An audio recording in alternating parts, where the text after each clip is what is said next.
오늘은 외모가 아닌 마음으로라는 제목으로 하나님의 말씀을 나누겠습니다. 여러분, 옷이 날개다라는 말이 있죠.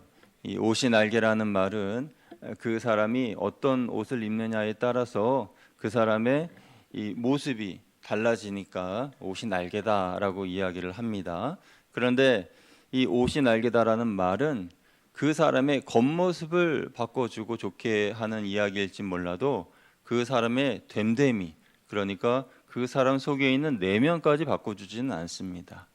그런데 우리는 잘못 생각해서 겉모습을 바꾸면 자신의 내면도 바뀌는 것으로 생각하고, 또 사람을 볼 때에도 그 사람의 겉모습의 모습을 보고 잘못 판단해서 저 사람은 정말 대단한 사람, 또는 저 사람은 좀 별로 별 볼 일 없는 사람, 이렇게 생각하는 경우들이 있죠. 이것은 좀 잘못된 생각이라고 할 수가 있겠습니다. 그러니까 이 사람의 됨됨이가 옷가짐과 옷의 모습을 보고 또는 장신구의 여하에 따라서 바뀌는 것이 아닌데도 사람들은 이 외모에 신경을 씁니다. 그 이유는 이 세상에서는 외모에 의하여서 편견을 가지고 대하는 경우가 많이 있기 때문이죠. 프랑스의 소설가 기드 모파상이 쓴 단편 소설 목걸이에 보면은 마틸드 르와젤이라는 젊고 매력적인 여인이 등장합니다. 그런데 이 여인은 호화로운 삶을 꿈꿔왔지만은 현실은 그렇지 못했습니다. 남편을 만나 결혼을 했는데, 그런데 하급 공무원이어서 그 공무원으로서의 봉급으로는 그녀의 허영심을 채워줄 수가 없었습니다. 그래서 마음 한편으로는 늘 불만족스러운 삶을 살고 있었어요. 그러던 어느 날 남편이 속한 그 부서의 장관의 주최로 파티가 열리게 되었는데, 이 파티에 가려고 하니까 마틸드가 속이 상했습니다. 왜냐하면 파티에 입고 갈 옷이 없었기 때문이죠. 그래서 한참을 속상해하고 있는 아내를 보면서 남편이 자신의 그런 모든 돈을 다 끌어모아서 아내를 위하여 옷을 사줍니다. 그런데 옷을 입어보니까 또 마음에 들지 않아요. 여성분들은 이 패션의 완성이라 그래서 이 목걸이를 해야 되잖아요. 그래서 목이 휑해 있는 그 모습을 보면서 속이 많이 상했습니다. 그래서 이거 목걸이를 해야 되는데 하면서 속이 상한 그가 생각해내기를, 친구 아무개에게 가서 고급 목걸이를 좀 빌려달라고 하자. 왜냐하면 그 친구는 부자니까. 그렇게 해서 만나서 다이아몬드 목걸이를 빌려받았습니다. 목에 걸어보니까 그 옷하고 너무 잘 어울리기도 하고 너무 마음이 기뻤어요. 그래서 그 파티에 갔습니다. 역시 이 마틸드는 말도 잘하고 사교성도 있고 해서 그 파티에 거의 주인공과 같은 아주 귀한 대접을 받았습니다. 시간 가는 줄을 모르고 너무너무 재밌고 또 기쁘고 즐겁게 시간을 보내다가 새벽녘이 되었습니다. 이제는 돌아갈 때가 되었습니다. 그래서 아쉬움을 뒤로하고 그냥 집으로 돌아왔는데 옷을 갈아입으면서 정신이 번쩍 들었습니다. 왜냐하면 자기의 목에 두르고 있던 다이아몬드 목걸이가 사라진 거예요. 그래서 이 목걸이가 어디 갔나 하면서 남편과 온 집안을 다 뒤져보는데 목걸이가 발견되지 않습니다. 지나왔던 걸어왔던 그 길을 다시 돌아보면서 아무리 찾아봐도 목걸이가 없어요. 큰일 났습니다. 이 다이아몬드 목걸이를 이 공무원, 하급 공무원의 월급으로는 도저히 갚을 길이 없는데, 그래서 어떻게 할까 고민하다가 찾다 결국 못 찾아서 어쩔 수 없이 똑같은 다이아몬드 목걸이를 자신의 모든 사람들 인맥을 동원해서 빚을 지고 끌어모으고 돈을 모아서 그래서 마련했습니다. 그리고 친구에게 눈물을 머금고 똑같은 다이아몬드 목걸이를 돌려주었죠. 그런데 너무나 빚을 많이 지었기 때문에 그날로부터 약 10년 정도를 그야말로 뼈가 빠지게 고생하면서 일을 하고 그래서 그 아름다웠던 마틸드의 얼굴은 너무나 초췌해지고 상한 얼굴이 되었습니다.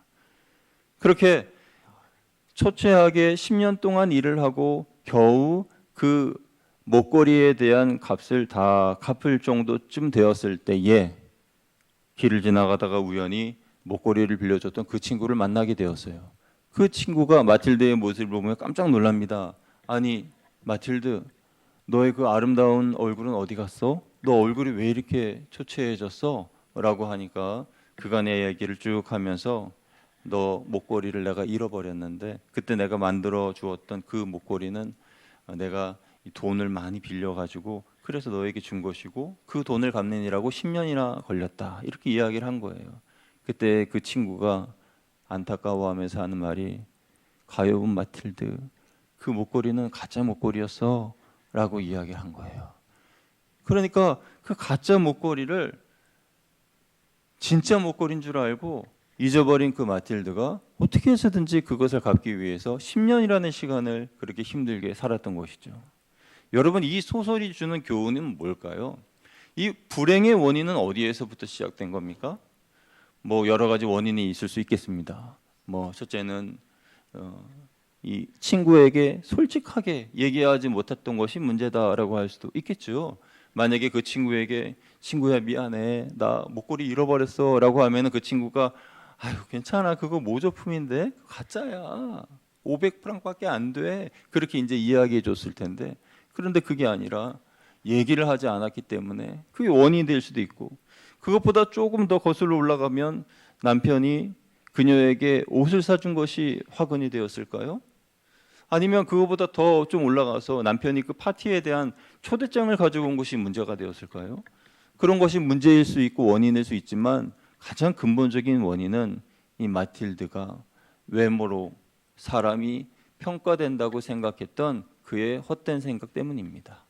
그러니까 외모가 나를 정해준다라고 하는 생각, 그런 생각으로 인하여서 마틸드는 그 10년의 고생을 하게 된 거죠. 만약에 그 파티에 갈 때에 검소한 복장으로 갈 수 있지 않겠습니까? 그랬다면은 이런 불행이 그녀에게 찾아오지 않았겠죠. 여러분, 오늘날도 이 모파상이 목걸이를 썼을 때의 당시의 사람들이나 지금의 시대나 제2의 마틸드로 살아가고 있는 사람들이 많이 있습니다. 그런 사람들이 많아진 이유는 세상의 구조 때문입니다. 세상의 구조는 어떻습니까? 외모 제일 외모 지상주의 아니겠어요? 그러니까 그 외모로 사람이 평가받는 이 세상의 구조에 살아가다 보니까 사람들은 자신이 어떤 모습으로 비춰지냐를 중요하게 생각합니다. 예를 들어서 여러분이 만약에 백화점에 가셨는데요. 이 목이 축 늘어진 티셔츠에 운동하는 진흙투성이인 그 신발을 신고 고급 의류 매장에 가셨다라고 생각을 해보십시오. 그러면은 그 매장의 직원들이 여러분을 어떻게 대할까요? 아, 어서 오세요. 반갑습니다. 무엇을 도와드릴까요? 이렇게 얘기할까요? 아니면 아니 여기 왜 왔지? 저런 사람이 여기 왜 왔지? 죄송하지만 어떻게 오셨죠? 잠깐 나가주시겠습니까? 이렇게 대할까요? 후자겠지요. 그런데 만약에 반대로 여러분이 비싸 보이는 명품 옷을 입고 다이아몬드 목걸이나 비싼 가방을 들고 백화점 매장을 그냥 거닌다고 생각해 보세요. 그럼 여기저기서 나와서 어서 오세요 손님 뭘 도와드릴까요? 그렇게 이야기하지 않겠습니까? 밝은 미소로 친절하게 다가올 것입니다. 이 외적인 부분은 옷이나 장신구뿐만 아니라 얼굴의 생김새에도 결정이 됩니다. 사람들은 미남과 미녀에게 찬사를 보내죠. TV 탤런트나 영화 배우들을 보면은 얼굴이 잘생긴 사람들은 주인공을 하고 또 선한 배역을 맡습니다. 그런데 눈이 날카롭다든지 얼굴에 각이 있다든지 사나워 보인다든지 하는 사람들은 평생 주인공이나 그런 좋은 역할보다도 깡패라든지 악당이라든지 사기꾼이라든지 그런 역할을 맡게 되는 거죠. 어떤 배우분도 눈이 부리부리하다는 이유로 평생 악역만 맡았다고 해요. 그가 맡은 역할도 조폭이나 깡패, 사기꾼 그런 역할이었다고 합니다. 여러분 생각하시기에 외모로 모든 것을 평가받는다는 것이 불공평하게 여겨지는 분들이 계실 수도 있고 또는 반대로 뭐 잘생기고 예쁜 거는 뭐 공평하지 이렇게 생각하시는 분이 계실지도 모르겠어요. 그러니까 내가 태어날 때부터 나는 잘생겼어 예뻐 하시는 분은 불공평할 것이 없다라고 생각할지 모르지만 대부분은 공평하다 불공평하다라고 생각을 하죠. 여러분 옆 사람을 한번 보시고 이분은 불공평에 속하는지 공평에 속하는지 한번 쳐다보시기 바랍니다. 그리고 여러분 보실 때에 아 이분은 참 잘생기시고 이쁘셔서 뭐 불공평할 것이 없다라고 생각되시는 분들은 성도님은 참 좋으시겠어요라고 말씀해 주시고, 이분은 불공평에 속할 것 같다 그러면은 성도님 힘내세요 하고 얘기하겠습니다. 시작. 예, 이런 말 하기 참 어렵죠. 네. 싸우지는 마시기 바랍니다. 이따가 식사하실 때 뭐 불공평하다고 그런 막 그러지 마시고요. 여러분 누구나 잘생기고 예쁘게 태어나면 좋겠지만은 태어날 때부터 잘생기고 예쁘게 태어난 사람은 얼마 되지 않습니다. 그리고 그렇게 태어났다 하더라도 자기 얼굴에 만족하며 사는 사람들은 얼마나 되겠습니까? 사람들은 자신이 가진 외모 때문에 무시를 당하기도 하고 자기 스스로를 무시하기도 합니다. 이렇게 사람들은 외모를 보고 옷 입은 것을 보고 다른 사람을 판단하죠. 그런데 이런 판단과 차별은 세상의 법칙이어서 세상에 적용되는 것은 이해가 됩니다. 그런데 교회 안에 적용되어서는 안 되는 일이에요. 이런 법칙은 세상에서만 적용이 되어야지 교회 안에 적용되면 교회의 성도들이 안타깝게 서로를 차별하게 된다는 거예요. 실제로 인도의 건국의 아버지이자 정신적 지도자인 이 마하트마 간디는 젊었을 때에 복음서 성경에 심취가 되었을 때가 있었습니다. 그래서 그 복음서 말씀을 보면서 예수님의 삶이야말로 인도의 카스트 제도를 없애고 개혁하기에 너무 훌륭한 정신이다라고 생각하고 젊은 날 교회를 찾아갔습니다. 찾아가서 문에 들어가려고 할 때에 문 앞에서 어떤 사람이 딱 막았어요. 간디가 입고 있는 옷을 보면서 그 옷은 하층 계층의 사람이 입는 옷이어서 당신 같은 사람이 와서 교회에 예배 드리는 곳은 우리 교회는 아니고 저쪽에 가면은 하층 사람들이 모여 예배 드리는 곳이 있으니 글로 가시오라고 안내를 했다는 거예요. 그래서 간디가 생각할 때에 예수님의 정신은 숭고하고 훌륭하나 교회의 정신이 틀렸구나 해서 교회를 나오지 않았다는 거예요. 만약에 그때에 그 문 앞에 있는 사람이 안내하는 사람이 들어오세요. 우리 교회는 계급과 계층 상관없이 주님 안에서 하나입니다. 라고 소개하고 했다면 간디는 기독교인이 됐을지도 몰라요. 교회 안에서의 차별이 있어서는 안 됩니다. 믿는 믿음의 공동체는 사람을 볼 때에 그 사람의 출신이나 사회적인 지위나 재산이나 학식 어떤 것 그런 조건들을 보고 사람을 차별해서는 안 되죠. 그래서 오늘 본문의 야고보 사도는 이렇게 경고하며 말씀합니다. 우리 2절에서 4절까지의 말씀을 같이 읽어보겠습니다. 시작. 만일 너희 회당에 금 가락지를 끼고 아름다운 옷을 입은 사람이 들어오고 또 남루한 옷을 입은 가난한 사람이 들어올 때에 너희가 아름다운 옷을 입은 자를 눈여겨보고 말하되 여기 좋은 자리에 앉으소서 하고 또 가난한 자에게 말하되 너는 거기 서 있든지 내 발등상 아래에 앉으라 하면 너희끼리 서로 차별하며 악한 생각으로 판단하는 자가 되는 것이 아니냐. 아멘. 그러니까 이 구절을 마치 드라마처럼 다시 연출해 본다면 이런 거예요. 두 사람이 교회를 찾아왔습니다. 교회 앞에서 안내하시는 분이 딱 보니까 어떤 한 명은 금 가락지를 끼고 아주 훌륭하게 옷을 잘 입고 오셨어요. 또 어떤 한 사람은 옷이 남루하고 초라해요. 냄새도 납니다.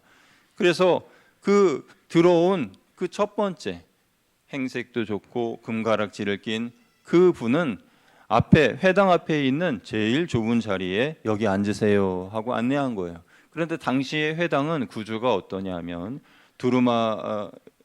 두루마기 성경이 이렇게 펼쳐져 두루마리 성경이 펼쳐져 있고 그 앞에 장의자가 이렇게 있어서 그래서 그 당시의 고위 계층이나 또 지도자들이나 그런 사람들이 그 의자에 앉았고 그리고 그 이후에 다른 사람들은 맨바닥에 그냥 철푸덕 앉는 그런 구조였습니다. 그래서 그 앞쪽으로 안내해가지고 앉힌 거죠.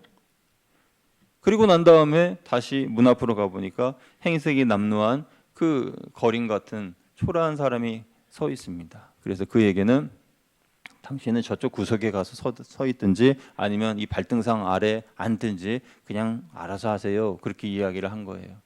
이 부분에 대해서 야고보 사도가 꼬집어 이야기를 하는 것입니다.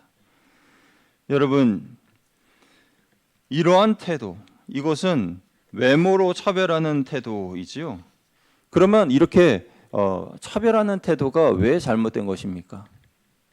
첫째로 외모를 보고 차별하는 것은 예수님을 믿는 믿음과 반대되는 행동이기 때문에 안 되는 것입니다. 야고보서 2장 1절 말씀 같이 읽어볼게요. 시작. 내 형제들아, 영광의 주 곧 우리 주 예수 그리스도에 대한 믿음을 너희가 가졌으니 사람을 차별하여 대하지 말라. 아멘. 여기 보면 우리 주 예수 그리스도에 대한 믿음 그랬습니다. 예수 그리스도에 대한 믿음, 이게 무슨 말일까요? 예수님께서 사신 그의 삶과 예수님이 하신 그 말씀, 그 모습 그대로 살아가는 것을 예수 그리스도를 믿는 믿음이라고 할 수가 있겠어요. 그러니까 예수님은 스스로 보여주신 삶과 말씀하신 그 모든 것이 낮아지시고 겸손하시고 사랑하시고 섬기시고 심지어는 죄인을 위하여 죽기까지 하시는 그런 모습이지 않습니까? 일평생 가난하게 사시고 의를 위하여 핍박을 받으시는 삶을 사셨습니다. 예수 그리스도에 대한 믿음이란 그런 삶을 사신 예수님을 본받아 사는 것을 말합니다. 이 믿음을 소유한 성도라면 절대 사람을 외모로 보고 판단할 리가 없다는 거예요. 예수님이 사람을 대하실 때에 상대방의 인격을 존중해 주시면서 사랑하게 주셨기 때문에 이 믿음을 가진 사람들도 그렇게 한다는 겁니다. 사도 바울은 로마서 2장 11절 말씀에 이렇게 말했습니다. 함께 읽습니다. 시작.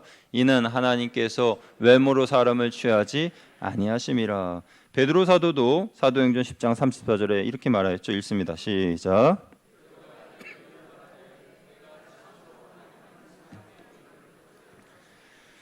아멘. 그러니까 세상의 나라 사람들은 사람을 볼 때 외모나 지위나 돈으로 차별합니다. 그렇기에 교회는 더더욱 그런 것과 반대되는 정신을 가져야 됩니다. 세상 어디에 가도 차별은 있습니다.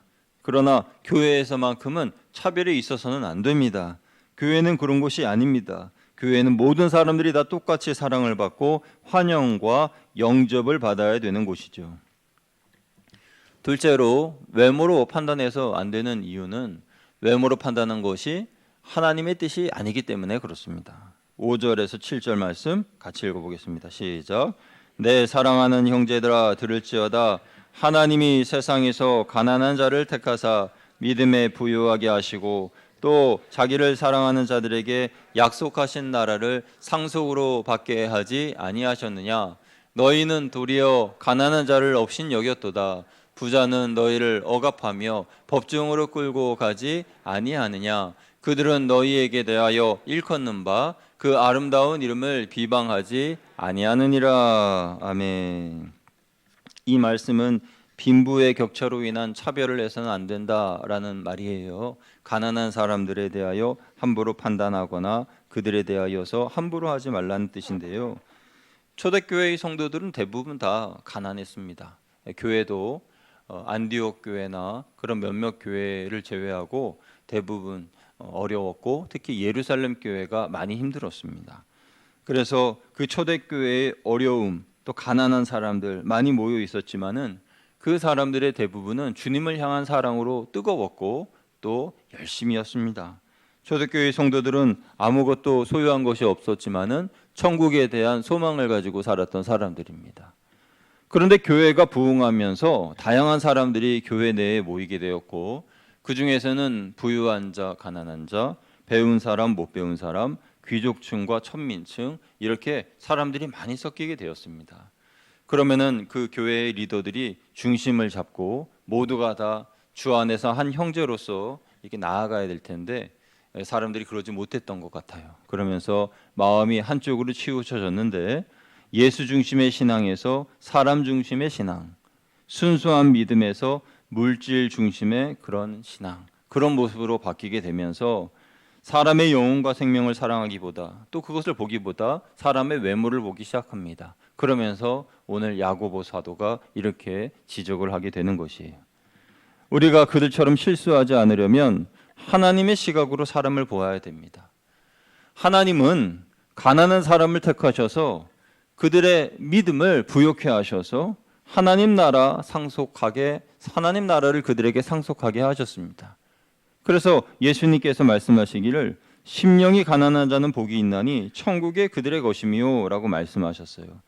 그러니까 마음이 가난하여 주님을 간절히 구하고 나아가는 성도들은 그 마음이 이미 천국이 되었고 하나님의 상속을 받은 것이죠.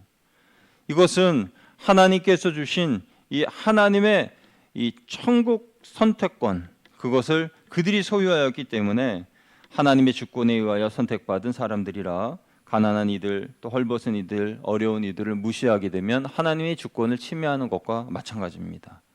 물론 이 말씀이 가난한 사람들만 구원을 받을 수 있습니다라는 뜻은 아니에요. 이 말씀은 구원은 그 사람이 가진 소유와는 상관이 없다라는 것을 말하는 것입니다.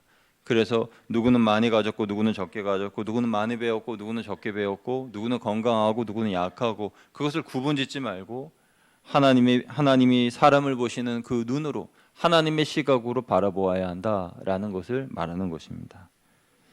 차별하는 태도가 잘못된 세 번째 이유는 사람을 외모로 판단하는 것은 비성경적이기 때문에 그렇습니다. 8절 말씀 같이 읽어보겠습니다. 시작.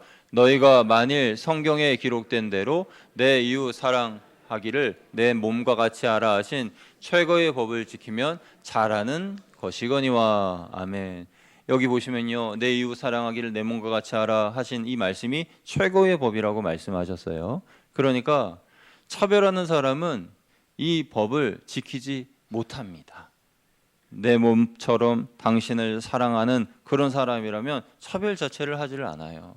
그런데 차별을 한다는 것은 주님이 말씀하신 이 최고의 법, 내 몸과 같이 이웃을 사랑하라 라는 것을 지키지 않는다는 거예요. 그러니까 다시 말해서 그 사람 자체가 비성경적인 삶을 산다는 것입니다. 사람을 외모로 판단하는 것은 비성경적이에요.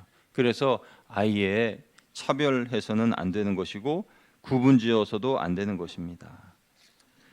그래서 우리는 외모로 사람의 모습으로 사람을 차별하지 않고 상대방을 내 몸처럼 사랑하는 그런 성숙한 사람이 되어야 할 텐데 어떻게 해야 차별 없는 사랑을 할 수가 있는가? 첫 번째는 한번 따라하겠습니다. 예수님처럼 용납해 줘야 합니다. 아멘. 예수님처럼 용납해 주셔야 됩니다. 로마서 15장 7절 말씀 같이 읽어보겠습니다. 시작. 그러므로 그리스도께서 우리를 받아 하나님께 영광을 돌리심과 같이 너희도 서로 받으라. 아멘. 이 말씀 잠깐 띄워주세요. 여기서 우리를 받아 그랬습니다. 받아. 이 받아라는 말이 무슨 말인가?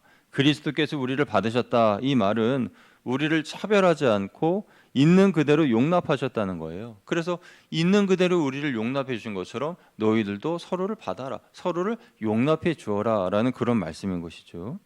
거룩하신 예수님께서 죄인인 우리의 모습을 받아주셨는데 우리는 주님께는 우리가 드림받아여서 주님이 우리를 받아주시고 용납해 주시고 그런 것을 허용했으면서 나는 다른 사람을 용납하지 않고 허용하지도 않는다?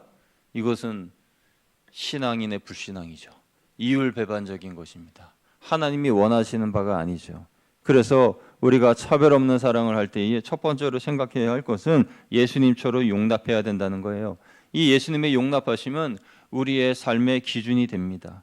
우리가 어떤 사람을 어떻게 용납해야 할지에 대하여서 그 기준점을 예수님께서 삶으로 보여주신 거예요. 예수님께서 우리를 용납해 주셨기 때문에 우리는 더 이상 주님의 뜻을 거스르면서까지 누군가의 원수로 살아가서는 안 됩니다. 그도 역시 나의 원수로 살아가서는 안 되는 것이죠.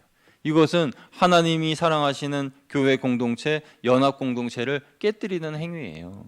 그래서 누군가로 원수를 지내고 성도 간의 연합을 파괴하는 그런 일을 해서는 안 되는 것입니다.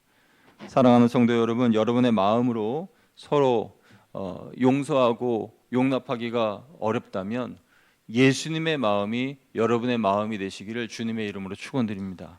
그래서 이렇게 기도하십시오. 주님, 제 마음으로는 형제를 용서하고 용납하기가 참으로 어려우니 예수님의 마음이 제 마음에 심겨지게 하여 주옵소서. 제 마음이 예수님 마음처럼 바뀌어지게 하여 주옵소서. 이렇게 간구하실 때에 성령께서 그런 마음으로 바꿔주실 줄로 믿습니다. 사랑하는 성도 여러분, 예수님의 마음으로 서로를 용납해 주십시오. 그리고 서로의 모습을 있는 그대로 받아주십시오. 여러분이 원하는 모습으로 바꾸려 하지 마시고 그 모습 그대로 그냥 받아주세요. 그렇게 이해해 주시고 용납해 주세요. 그래야 됩니다. 그것이 차별 없는 사랑을 하는 것입니다. 둘째로, 차별 없이 사랑하기 위해서는 어떻게 해야 됩니까? 한번 따라 하시겠습니다. 서로 격려해 주십시오. 서로 격려해 주십시오.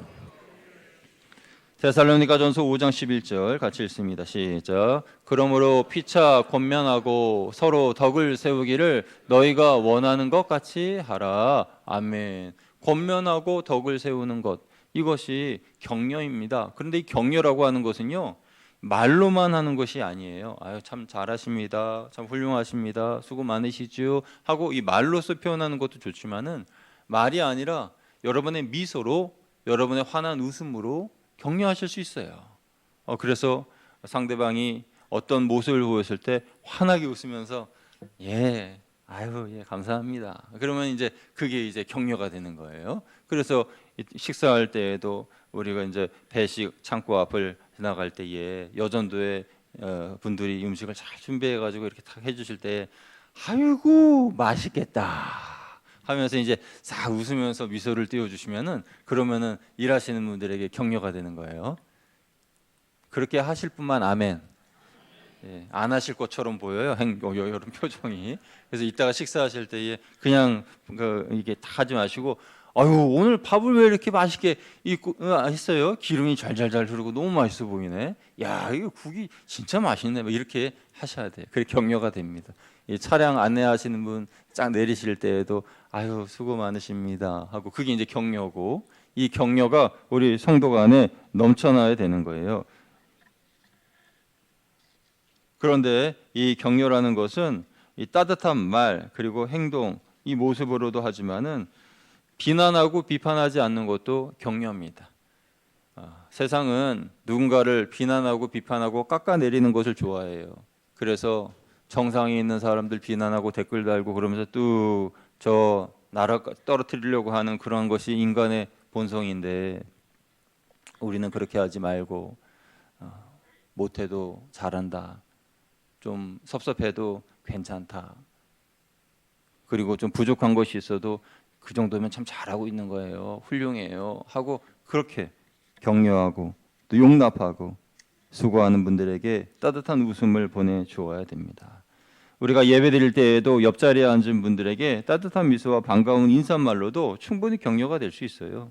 그래서 예배 드릴 때 뭐 다 그렇게 하셨겠지만은 예배 드리려고 앉으실 때에 그냥 옆에 누가 있는데 그냥 딱 앉아가지고 이러지 마시고 딱 앉으실 때 아유, 안녕하세요. 처음 보는 분이라 할지라도 안녕하세요 하고 이제 악수 한번 하시고, 이쪽에도 처음 보는 분이라도 안녕하세요 인사하고, 앞뒤에 한번 둘러보시면서 안녕하세요 인사 한번 하고, 얼마나 좋습니까? 할렐루야. 이렇게 따뜻한 격려, 웃음, 이게 서로를 위하는 그런 차별 없는 사랑이고 예수님이 기뻐하시는 그런 삶의 모습이에요.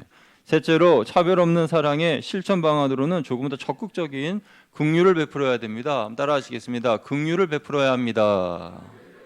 긍휼을 베풀어야 됩니다. 이 긍휼이라고 하는 단어는 사실 하나님께서 우리에게 베풀어 주시는 적극적인 사랑이에요. 그래서 사람이 사람에게 긍휼을 베푼다라고 하는 게 조금 어감이 어색하지만은, 그러나 그 의미는 우리가 알아야 됩니다. 긍휼은 하나님만이 하시는 사랑의 표현이 아니라 우리가 나보다 힘든 또는 연약한 그를 위하여서 베푸는 사랑, 그게 바로 또한 긍휼이에요. 성경에 보면 이런 긍휼에 대한 말씀들이 여러 곳에 있는데 우리 몇 구절 한번 읽어볼게요. 시편 82편 3절 말씀 같이 읽어보겠습니다. 시작. 가난한 자와 고아를 위하여 판단하며 곤란한 자와 빈궁한 자에게 공의를 베풀시며. 아멘. 잠언 21장 13절입니다. 시작. 귀를 막고 가난한 자가 부르짖는 소리를 듣지 아니하면 자기가 부르짖을 때에도 들을 자가 없으리라. 예레미야 22장 16절이요. 그는 가난한 자와 궁핍한 자를 변호하고 형통하였나니 이것이 나를 알미 아니냐 여호와의 말씀이니라. 아멘. 세 구절만 읽어봤는데도요, 이 말씀이 충분히 우리에게 잘 이해시켜 주십니다. 가난한 사람들과 궁핍한 사람을 돕는 것이 하나님을 아는 것이고 내가 형통케 되는 길이다라고 말씀하는 거예요. 반대로 가난한 사람들의 외침을 무시하고 그들의 어려운 형편을 외면하면 하나님을 무시하는 것이다라고 말씀하는 겁니다. 하나님은 가난하고 연약한 사람들에게 관심이 많으십니다. 예수님도 예수님의 삶 자체가 소외되고 가난한 사람들을 위하여 사셨어요. 사실 우리는 영적으로 가난하고 또 고달프고 또 힘들고 연약한 그런 사람들이지 않습니까? 그래서 소외되고 헐벗은 우리들에게 예수님이 찾아오셔서 대신 죽으시고 그 보혈의 은총으로 우리는 구원받아 오늘 이렇게 예배자로서 예배의 자리에 앉아 있는 것 아니겠습니까? 하나님께서 우리에게 베풀어 주신 이 끝없는 사랑, 그 은혜와 사랑, 그 은혜, 그것은 나 자신만을 위하여서 하나님께서 주신 것이 아니에요. 나 자신만 잘 살라고 주신 은혜가 아니라는 것입니다. 내 삶에 은혜가 넘친다면, 하나님께서 우리 가정에 부으신 은혜가 넘친다면 그것은 나누라고 주신 것이에요. 나만을 가지라는 것이 아니라 누군가 그 은혜의 잔에 또는 그 긍휼의 잔에 그 삶의 모든 생활에 피곤과 어려움을 가지고 있는, 그래서 그 그릇의 밑바닥까지 드러나 있는 그분에게 부어주라고, 나눠주라고, 섬겨주라고 하나님이 내게 은혜의 복을 주시는 겁니다. 누가복음 19장에 보면 세리장 삭개오가 나오는데요, 이 사람은 일평생 자기만 위하여 살았던 사람입니다. 세리장은 세리들의 장이잖아요. 그러니까 세리는 사람들의 피를 뽑아먹는 그러한 존재로 여겨졌습니다. 그러니까 로마에서 얼마의 세금을 이렇게 받도록 하라라고 하면은 거기에 몇 가지 더 붙여가지고 자기들의 수익을 냈던 그런 사람들이니까 이 백성들의 고요를 빨아먹는 그런 사람, 이렇게 여긴 바 되었죠. 그 중에 세리장이니까 얼마나 사람들이 싫어했겠어요. 그런 세리장 삭개오가 예수님을 만납니다. 여리고성 세리장으로서 평생 악한 부자로 살다가 주님을 만나서 회심했는데 그가 주님을 만난 후에 이런 고백을 합니다. 놀라운 고백이죠. 우리 같이 한번 읽어볼게요. 시작. 삭개오가 서서 주께 여짜오되 주여 보시옵소서, 내 소유의 절반을 가난한 자들에게 주겠사오며 만일 누구의 것을 속여 빼앗은 일이 있으면 내 갑절이나 갚겠나이다. 아멘. 삭개오가 주님을 만난 후에 왜 자신의 재산을 절반을 나누겠습니다, 이렇게 이야기를 했을까요? 그것은 예수님을 만나자 예수님의 마음이 내 마음에 전해졌기 때문이에요. 전이 됐습니다. 예수님의 마음이 내 마음에 심겨졌어요. 예수님은 어떤 마음이셔요? 예수님은 나누고 베풀고 사랑하시고 차별 없이 아낌없이 그렇게 주시는 것이 예수님의 마음이에요. 그러니까 예수님을 만나 예수님의 마음이 내 마음에 닿자 삭개오, 그렇게 백성들을 괴롭히고 세금을 걷어들였던 삭개오가 변화가 된 거예요. 여러분, 오늘 이 시간에 우리 예수 그리스도의 마음이 우리의 마음에 전해지기를 주님의 이름으로 축원드립니다. 오늘 예배의 시간은 하나님께 영광을 올려드리는 그런 의미도 있지만은 예수님의 마음을 내 마음에 이식하는 그런 시간이기도 하고 예수님의 마음을 내 마음에 전이시키는 그런 시간이기도 해요. 그래서 우리는 예수님의 마음을 내 마음에 품고 가야 돼요. 그래서 오늘 말씀의 제목처럼 이제는 더 이상 우리는 외모로 사람을 평가하거나 외모 중심적으로 살아가는 사람들이 아니라 주님의 마음을 내 마음에 품고 주님의 마음 따라서 우리도 살아가는 사람들이 되어야 하는 것입니다. 주님의 마음은 가난한 사람들, 어려운 사람들을 돕는 긍휼의 마음입니다. 이 예수님의 마음을 삭개오가 보고 마음에 이식되어 그도 예수님처럼 나누는 사람이 된 거예요. 세상의 가치관과 욕심에 물든 마음이 아니라 순결하신 예수님, 그 예수님의 마음을 받기를 원합니다. 그래서 외모가 아닌 주님의 마음으로 살아가는 저와 여러분 되시기를 주님의 이름으로 축원드립니다. 우리 모두는 서로를 내 몸같이 사랑하며 내가 먼저 섬김의 본을 보여야 됩니다. 그런 성도들이 모인 교회는 얼마나 행복합니까? 모든 성도들이 차별 없는 사랑을 나누고 그렇게 신앙으로 하나 되는 공동체, 그런 공동체는 잠시 방문하는 성도가 계시더라도 그 사랑을 느끼게 될 거예요. 그런 교회가 건강한 교회이고 성장하는 교회이고 하나님이 기뻐하시는 교회인 줄로 믿습니다. 그리고 그 교회가 바로 우리 거얀 교회가 되기를 주님의 이름으로 축원드립니다.